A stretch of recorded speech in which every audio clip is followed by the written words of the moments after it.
Hello. আচ্ছা, ইংরেজি ভাষায় এমন কিছু শব্দ আছে না যেগুলোর বহুবচন বা প্লুরাল ফর্ম কি হবে তা নিয়ে আমরা প্রায় ধাঁধায় পড়ে যাই। আসুন, আজ আমরা সেই অদ্ভুত আর মজার জগতাতেই একটু ডুব দিই। যেমন ধরুন, একটা হলে আমরা বলি ক্যাকটাস, কিন্তু দুটো হলে কি বলবো? ক্যাকটাসেস নাকি ক্যাকটি? এই যে একটা ছোট প্রশ্ন, এটাই কিন্তু আমাদের আজকের আলোচনার একেবারে কেন্দ্রবিন্দু। দেখুন, সমস্যাটা ঠিক কোথায়।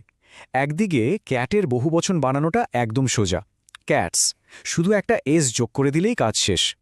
কিন্তু যেই ক্রাইসিসের কথায় আসছি, অমনি নিয়মটা গেল বদলে। এর বহুবচন হল ক্রাইসিস, মানে এখানে আর ওই সহজ নিয়মটা খাটছে না। তাহলে এই যে এত ব্যতিক্রম, এর কারণটা কি? মজার ব্যাপার হলো, এর উত্তরটা কিন্তু ইংরেজির আজকের নিয়মের মধ্যে নেই, বরং এটা লুকিয়ে আছে একেবারে তার ইতিহাসে। এগুলো আসলে কোনো ভুল নয়, এগুলো হলো অন্য ভাষা থেকে পাওয়া কিছু প্রাচীন নিয়মকানুন। তাহলে চলুন আর দেরি না করে ইংরেজির এই সোর্স কোডটাই একটু খুঁজে বের করার চেষ্টা করা যাক। আমরা দেখব কিভাবে পুরনো ভাষাগুলো আজকের ইংরেজিকে এমন অদ্ভুত আর সুন্দর একটা রূপ দিয়েছে।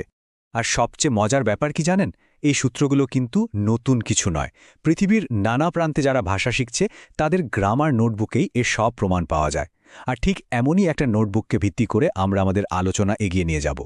তো আমরা নিয়মগুলো এক এক করে দেখব, আর শুরুটা করব ল্যাটিন ভাষা থেকে আসা কিছু খুব সাধারণ প্যাটার্ন দিয়ে, যেগুলো প্রায়ই আমাদের একটু হলেও বিভ্রান্ত করে।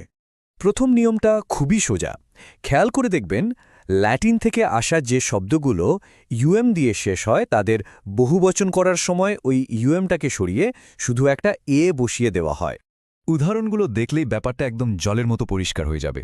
যেমন অ্যাজেন্ডাম হয়ে যাচ্ছে এজেন্ডা, আর ব্যাকটেরিয়াম হয়ে যাচ্ছে ব্যাকটেরিয়া। দেখলেন তো কি দারুণ একটা প্যাটার্ন। আচ্ছা, এবার আসা যাক গ্রিক ভাষা থেকে পাওয়া আরও একটা ইন্টারেস্টিং নিয়মে। এখানে মাইনাস অন দিয়ে শেষ হওয়া শব্দের বহুবচন হয় মাইনাস এ দিয়ে। এর খুব ভালো উদাহরণ হল ক্রাইটেরিয়ান, যার বহুবচন হয় ক্রাইটেরিয়া, আর ফেনমেনন, যার বহুবচন হচ্ছে ফেনমেনা। বিশেষ করে যারা একাডেমিক বা সায়েন্টিফিক লেখালেখি করেন তাদের জন্য এই শব্দগুলো কিন্তু খুব পরিচিত। চলুন এবার আরও একটা খুব গুরুত্বপূর্ণ প্যাটার্ন দেখে নিই।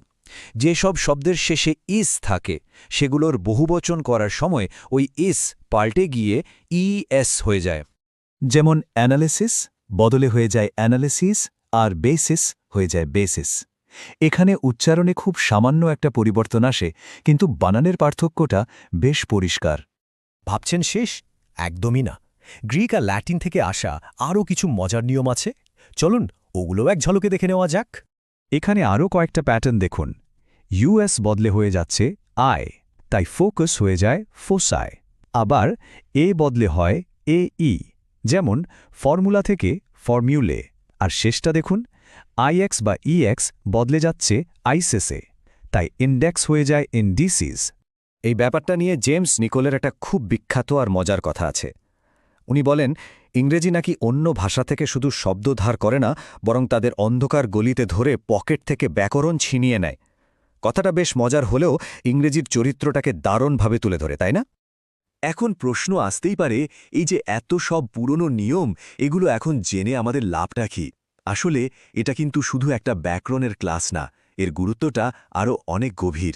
এই নিয়মগুলো জানা জরুরি, কারণ এগুলো আমাদের চোখে আঙুল দিয়ে দেখিয়ে দেয় যে ইংরেজি ভাষাটা নিজেই একটা জীবন্ত ইতিহাসের বইয়ের মতো। এর অদ্ভুত নিয়মগুলোই আসলে এর বিশ্বজোড়া উৎসের প্রমাণ দেয়।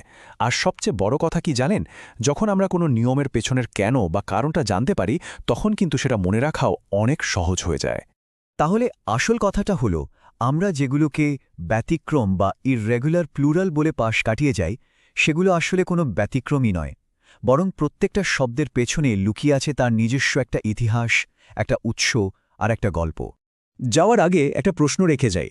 দেখুন, ভাষা তো নদীর স্রোতের মতো, সব সময় বদলাতে থাকে।